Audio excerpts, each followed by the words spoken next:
Greetings. Let's talk for a minute.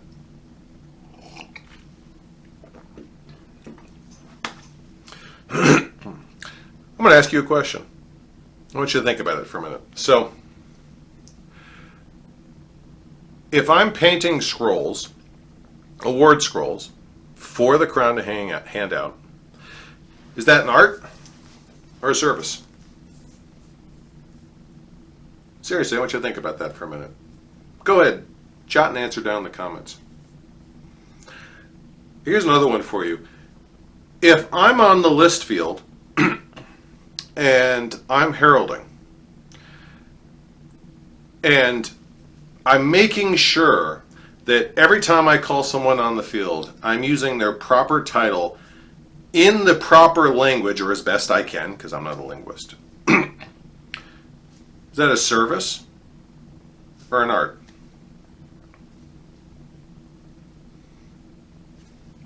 What is it? Trust me, there's no lack of opinions here. There's absolutely no lack of opinions. I've had one pelican from, well, let's just say a kingdom not on Stiora, I'll leave names out of this one, who very abruptly tried to shut down a conversation going, heraldry is a service and any arts award given is inappropriate and should be rescinded immediately. Let's just say I didn't have the kindest of words for him when that conversation went that direction. But before you say heraldry is a service, why do I have an Arts and Sciences Award for heraldry? You can look it up. Ivo Blackhawk, IVO Blackhawk, one word. And look up my awards in the Austere and OP. I have a Arts and Sciences Award for my heraldry. But wait, we just said that was a service. And the scroll painting question? I mean, there's no doubt that you're doing a service because the kingdom needs those scrolls, but have you seen some of the scrolls that get turned into Anstiora? These are works of art. These deserve frames on the walls. Some of them are gorgeous. And I'm not talking about the peerage scrolls. Don't get me wrong, the peerage scrolls are usually gorgeous too. There are some AOAs out there. There are some awards of arms that, like, you could feel someone poured their heart and soul into this scroll. There was one scroll I heard about, random tangent here, that was called the Breakup Scroll. That evidently the artisan who was painting it wound up having to paint it while they were going through a very painful breakup with a significant other. And they later said that they kind of took every brush stroke as this therapy of proving to themselves that they were still valid even without their significant other. And I've had a chance to see that scroll. It's gorgeous. Oh my God!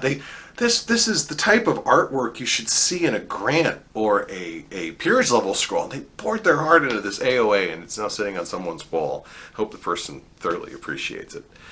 But which is it? If someone is turning in that type of work, are you rewarding? Do you want to reward them for their artistic merit and skill, or do you want to reward them because they're contributing to the process of the kingdom?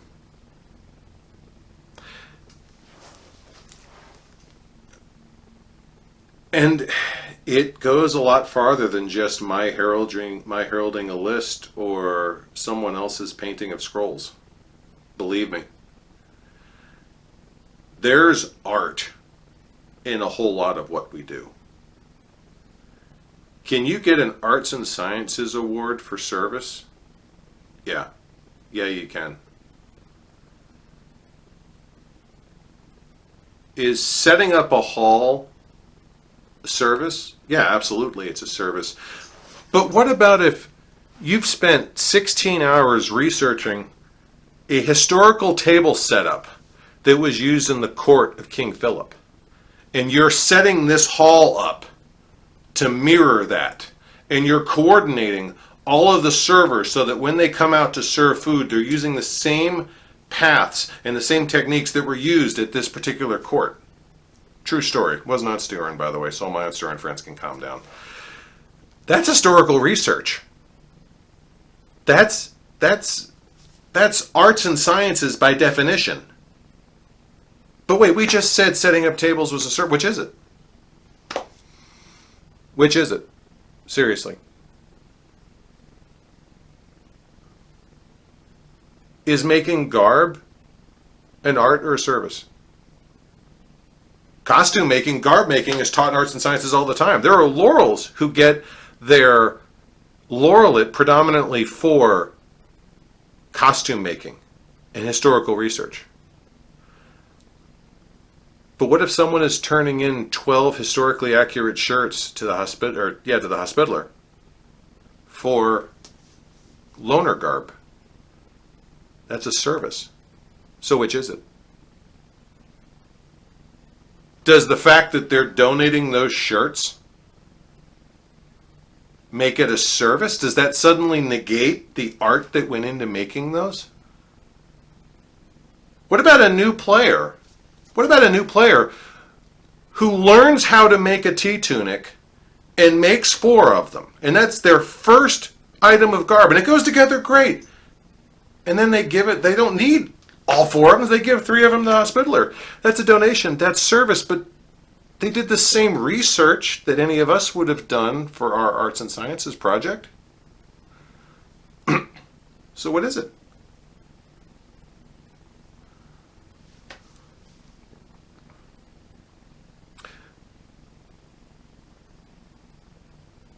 Is serving drinks a service? Certainly sounds like it. Until the server who is born in New Jersey and has grown up in the United States starts spouting a Queen's English accent they've been working on for all year just to liven up the conversation. And they know the proper bow, and they've practiced balancing the pitchers on their hands just for the show, the sport, to encourage, to liven the event. That's a performance. That's art. But wait, we just said that was service. Does that mean that all of the art they put into it, they can't get rewarded for that? They can't receive a arts and sciences award?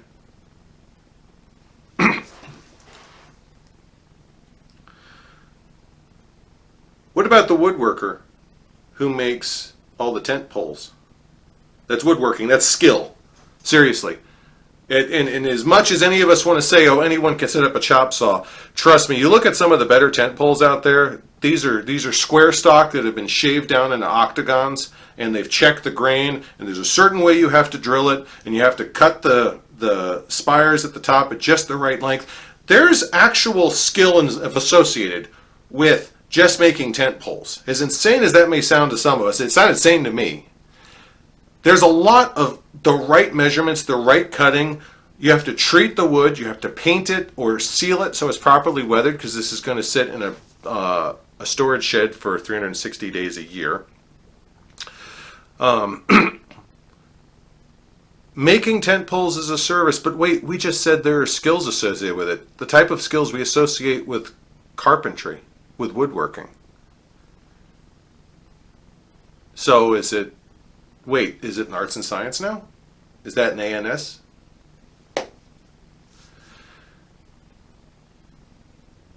Is writing a historical letter arts and sciences? It sure sounds like it. But wait, what if I'm hired to write those letters for someone else, as was done in period, as part of a letter of intent to enter a tournament?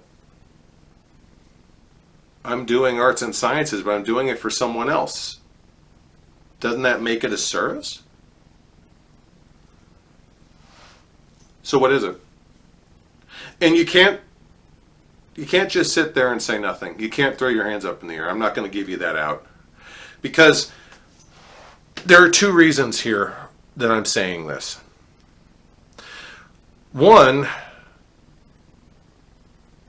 time's going to come, we're going to start writing award recommendations, and you're going to need to decide if you're writing an award recommendation for a service award or an arts and sciences award. Kind of important. But more important is there's a question of validity. I don't mean to dredge up the darker side of this conversation, but there are people out there who will say, you are not, or no, you are not, or you are mistaken. And one of those conversations is about arts and sciences versus service. I have been told to my face, heraldry is not an art. Quit acting like you're an artist. Was a peer too. I'm sure there's a couple of peers right now clutching their necklaces as they hear that. Yeah, one of yours said, you're not an artist. Spent all week trying to get the pronunciations of those names right. And of course it was a big tournament, and some of the longest names you've ever seen. I've had people who paint scrolls until their hands cramp up told, that's not a service. Quit pretending like you're working. That's a quote, by the way. That's a direct quote.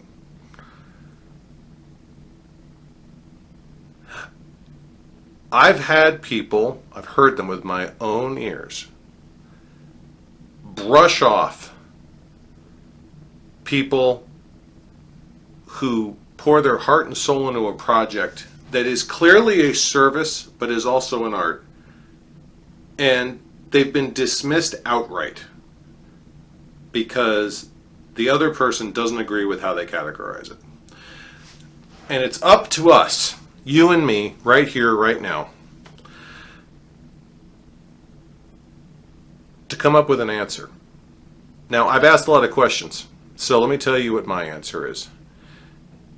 And my answer is that both is an option. There is art in everything we do. And there is service in so much of what we do. Sometimes we're just serving ourselves. Sometimes we are watching out for our own health, our own interests. That's still work. Don't let anyone minimize that. That's still work. But there should never be that hard dichotomy where you are told it is one or the other when so much of what we do has a foot in each path. Now, I've said in the past there's an overwhelming average sometimes. The overwhelming average of what I do is clearly service oriented, and that's okay. I understand that. But you can't take the art out of what I do. Now, I'm not asking for awards in art. I'm not asking for awards at all.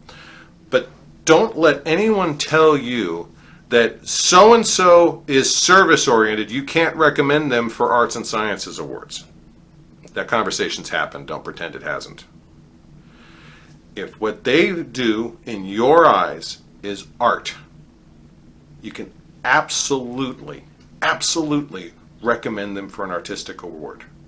And if what someone is doing is artistic, but it also serves a service function, don't let anyone say that is an art. You cannot give them an award for service, because you can absolutely recommend them and recognize them for the service of their art. The two are not mutually exclusive at all.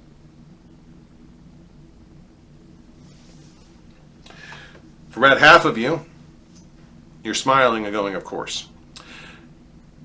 And probably about the other half are ready to have words with me at the next event. That's okay, because I'm all right having the dissenting opinion in a conversation, whether it's art or service. It's important. So that being said, I look forward to seeing all of you at the next event, and I look forward to those conversations. Goodbye. God bless.